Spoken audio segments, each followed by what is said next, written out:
As you go through this class, you will take loads of pictures of the foods that you make. So in this lesson, we're covering just some basic principles for food photography. And these principles will help you make your foods look their best. So you'll learn how to choose lighting, light and camera angles, as well as how to work with surfaces and accessories. And in this way, you will not only have wonderful memories from this class for yourself, but you'll be so much happier when showing your creations to the world. And this is what this lesson is all about. Your easiest option when it comes to lighting is the use of natural light. That means you rely on sunlight instead of an artificial light source such as a light bulb. Simply place your plate on a table next to a window and you're ready to go. Something to remember is the sunlight should be indirect instead of direct.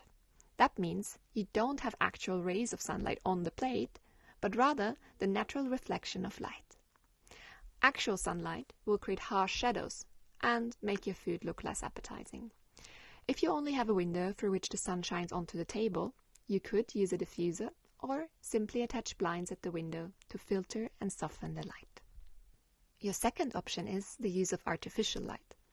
Depending on where you live, the season of the year, or the time at which you're at home, you might not have daylight available when taking your photos. But don't worry, in that case, you can simply use artificial studio lights, such as a softbox. Nowadays, you can buy them easily online and they don't cost too much. A softbox helps you get steady indirect light any time of the day. You would simply place the light at the right angle. And most softboxes allow you to vary the color temperature and brightness of the light, giving you more flexibility with your photos. The direction of light has a significant impact on the way your foods look. Why? Because the direction of light determines how the contrast between bright areas and shadows shows in your photo. As a quick rule of thumb, the closer your food is to the light source, the more contrast you will have in your photos. The light source can come from the front, side, or back. Front lighting should be avoided. Front lighting means the light comes from the same direction as the camera. You should never place the light from the same angle as the camera, because the food will look dull and uninspiring.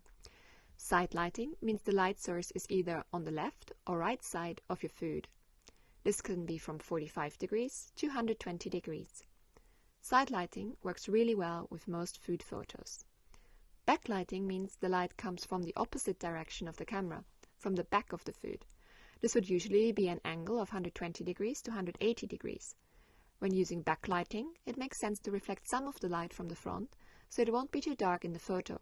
So when taking photos, play around with the different angles to find the one you like the best. When taking a photo of your food, the angle of the camera has a huge impact on the way it appears. In general, you have the choice between 3 different angles: front, down, and top. From the front means that the camera is at the same height as the food. This is best used for tall foods that are arranged in several layers, such as a layered cake.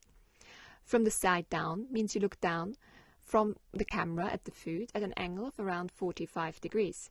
This angle looks well for most foods and can be used to focus on specific elements or details.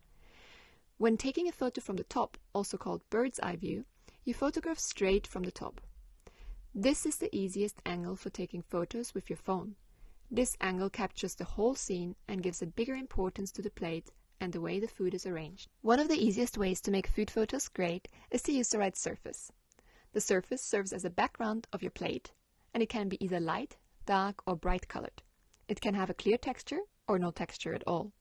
The choice of surface has a big impact on the way your foods appear.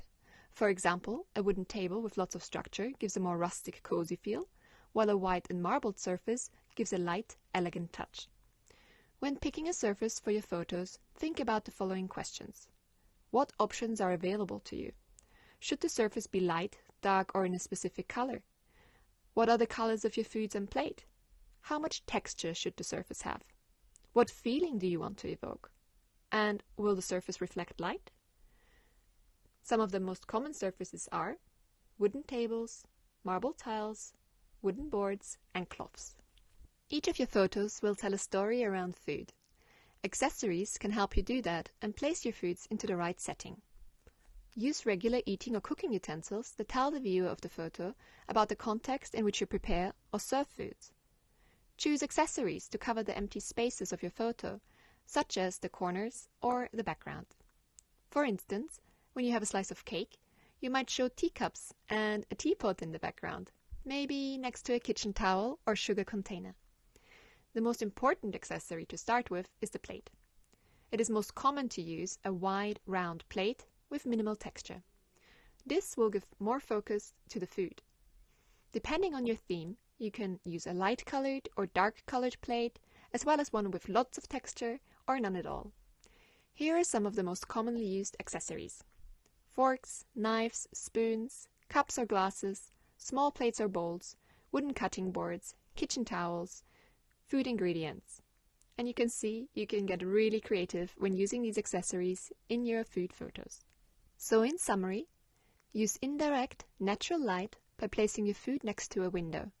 If daylight is not an option, use a softbox instead.